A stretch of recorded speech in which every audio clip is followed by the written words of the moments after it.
বিসমিল্লাহির রহমানির রহিম। সকল প্রশংসা মহান আল্লাহ তাআলার জন্য, যিনি সকল কিছুর স্রষ্টা, যিনি গোটা পৃথিবী সৃষ্টি করেছেন। এর মধ্যে একটি অংশ আমার প্রিয় বাংলাদেশ।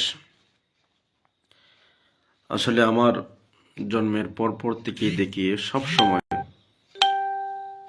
রাজনৈতিক দলগুলার কালচার হলো ইসলাম বিরোধী অবস্থান নেওয়া। এই ইসলাম বিরোধী অবস্থান নেওয়ার বড় একটি কারণ হচ্ছে তারা পশ্চিমা বিশ্বকে, অর্থাৎ ইসলাম ধর্মের বাহিরে যে সমস্ত রাষ্ট্রগুলো আছে তাদেরকে তারা খুশি করতে চায়। এই জন্য যখনই দেশের মধ্যে কোনো সমস্যা হয় তখন ইসলামী দলগুলি ওই সমস্যার মধ্যে ঝাঁপিয়ে পড়েন।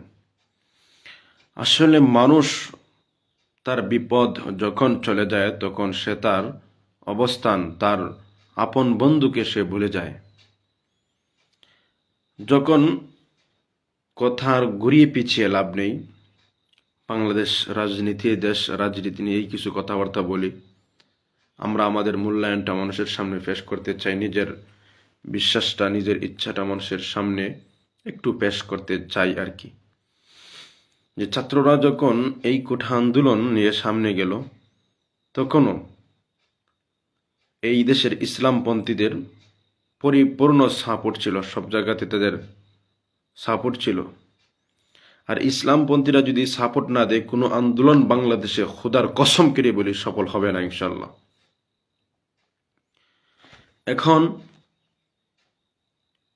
এই কোঠা আন্দোলন থেকে যখন তারা নতুন ছাত্ররা যখন নতুন রাজনৈতিক দলের ছাত্ররা যখন বৈষম্য বিরোধী ছাত্র আন্দোলনের দিকে গেল, এরপরে দেখলাম ইসলামপন্থীরা ওই আন্দোলনের মধ্যে তারা সাপোর্টেই ছিল। কিন্তু মুদ্রা কথা হলো যে তারা প্রকাশ্যে আসেনি। প্রকাশ্যে না আসার একটি কারণ ছিল, কারণ যে স্বৈরাচারী সরকার ছিল তারা চায় যে কোনোভাবে ছাত্রদেরকে জঙ্গি টেক্কা দেওয়ার জন্য ইসলামপন্থী লোকদেরকে তো তারা এমনিই মিথ্যা একটা বানোয়ার ঠেক দেয়, ওই ঠেক শরিক করার জন্য, যাতে করে তাদের আন্দোলনটা ভাঙচাল করার জন্য তারা চাইছিল যে ইসলামপন্থীরা সরাসরি আসুক। কিন্তু ইসলামপন্থীরা সরাসরি না এসে তাদের সমর্থন এবং যতটুকু পেরেছে তারা সহযোগিতা করেছে। আন্দোলন যখন একটা সিস্টেমে চলে গেছে, একটা সরকার পতনের দিকে যখন চলে গেছে, তখন ছাত্রদেরকে স্বৈরাচারী বাহিনী এবং রাষ্ট্রযন্ত্র নির্মমভাবে হত্যা করা শুরু করলো। তখন ইসলামপন্থীরাও তাদের দিলের দরদ থেকে এবং ছাত্র জনতা যারা আছে তারাও, মাদ্রাসার ছাত্র বা যে সমস্ত ইসলামপন্থী দলগুলো আছে তাদেরকেও তারা আহ্বান জানাইছেন। এই আহ্বান জানানি বা ইসলামপন্থীদের একটা মহব্বত যে আমার দেশের কচি কাঁচা বাচ্চারা আজকে তারা শেষের দিকে চলে যাচ্ছে, স্বৈরাচারী তাদেরকে শেষ করে দিবে।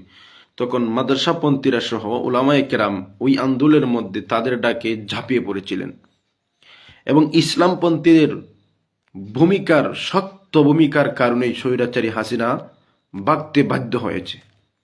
কারণ এই স্বৈরাচারের সরকারের সাথে সবচেয়ে বেশি আঘাত লাগে, সবচেয়ে বেশি যুদ্ধ লাগে ইসলামপন্থীদের, এবং ইসলামপন্থীদের কারণেই তারা তাদের এই অবস্থাটা দীর্ঘায়িত করতে পারেনি। কারণ কন্টেস্ট লেগে আছে। এই যুদ্ধ ইসলামপন্থীদের শুরু থেকেই চলতেছে।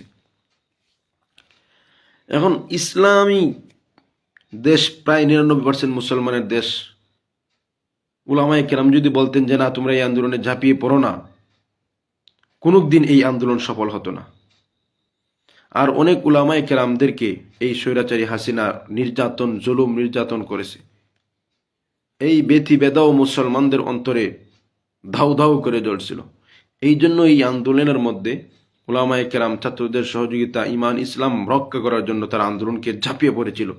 কারণ এই দেশে কোনো কিছু করতে হলে ইসলামপন্থীদেরকে যে কোনোভাবে তারা বাধা দিতে চায়। এখন আসেন ছাত্রদের নতুন রাজনীতি নিয়ে।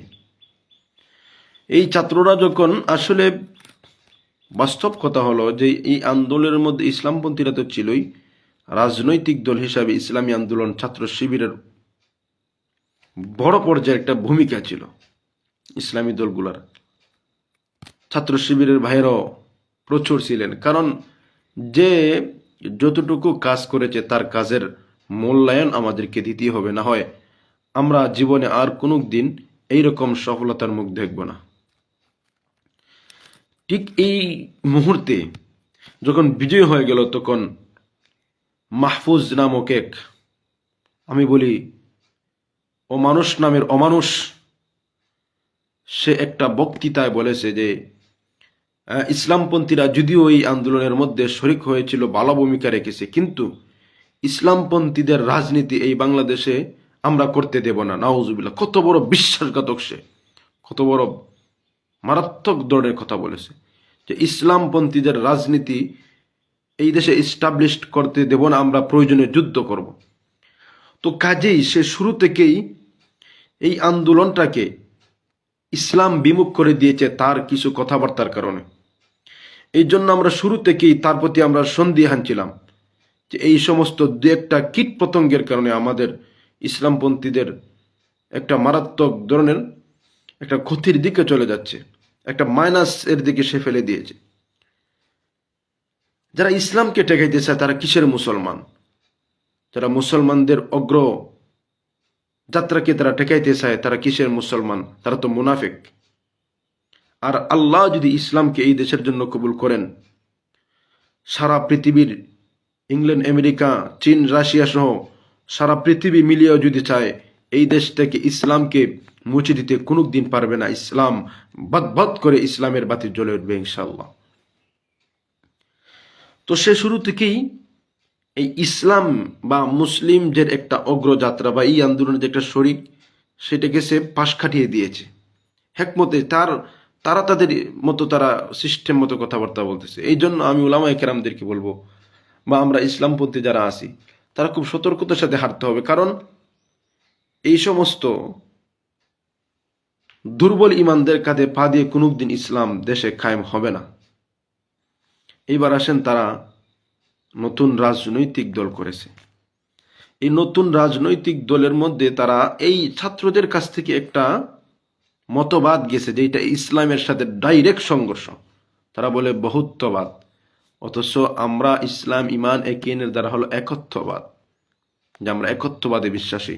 আর কোনো মুসলমান যদি একত্ববাদে বিশ্বাসী না হয়, সে কোনোদিন ইমানদার হতে পারবে না। আমি ফতোয়া লিখে দিলাম, কোনো মুসলমান যদি একত্ববাদে বিশ্বাসী না হয়, কালিমায়ে তাওহীদ, কালিমায়ে শাহাদাতে যদি বিশ্বাসী না হয়, এক রবকে বিশ্বাস না করে, সে কোনোদিন ইমানদার হতে পারবে না, মুসলমান হতে পারবে না।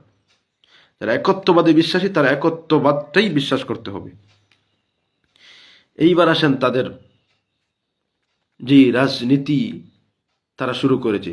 আমি একটা কথা বলে দেই যে এই দেশের মধ্যে কোনো রাজনৈতিক দল যদি তার রাজনৈতিক কার্যক্রম পরিচালিত করতে হয়, সে প্রকাশ্যে হোক অপ্রকাশ্যে হোক, ইসলামকে মাইনাস করে সে পারবে না। কোনো মানুষ ইসলামের বিরুদ্ধে কথা বলে সেই জায়গায় টিকতে পারবে না। কারণ এই দেশ ইসলাম এবং মুসলমানের দেশ, মুসলমানের ভূমি। আর তারা শুরু থেকেই তারা ইসলামকে ধাক্কা দিয়ে চলতেছে। এই জন্য আমি মুসলমানদেরকে সতর্ক করবো, ছাত্রদের উপর কোনো ভরসা নাই। ইসলামিক দলগুলা যদি করতে হয় তাহলে করবেন। আমাদের মূল টার্গেট হলো আমরা খেলাফত কায়েম করতে চাই। রাসূল সাল্লাল্লাহু আলাইহি সাল্লাম যেই পথ আমাদেরকে অনুকরণ করে চলার কথা বলে গেছেন।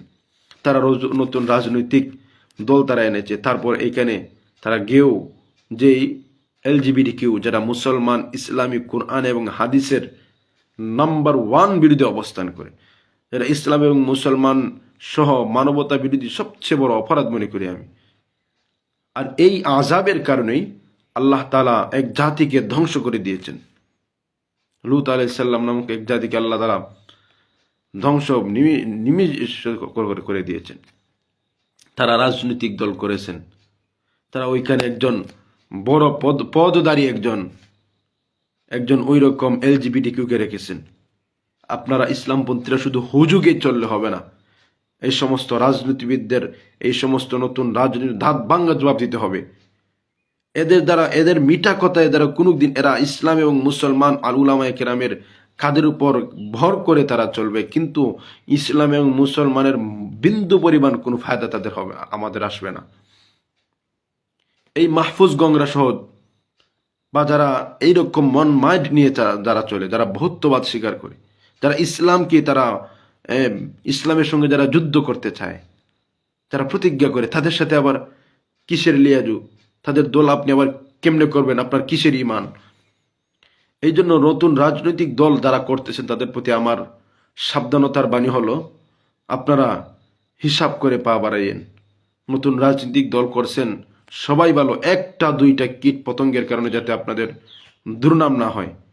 আমি সকলে সফলকামী, সবাই ভালো থাকেন, এক আল্লাহর প্রতি বিশ্বাস রাখেন, এবং এই বেড়াজালের মধ্যে যাতে আমাদের ইসলামিক দলগুলা যাতে ডুবে না যায়, আমি সেই দিকে সতর্ক করব। কারণ তারাও পশ্চিমাদেরকে খুশি করতে চায়। পশ্চিমারা ইসলাম এবং মুসলমানের চরম পর্যায়ের শত্রু।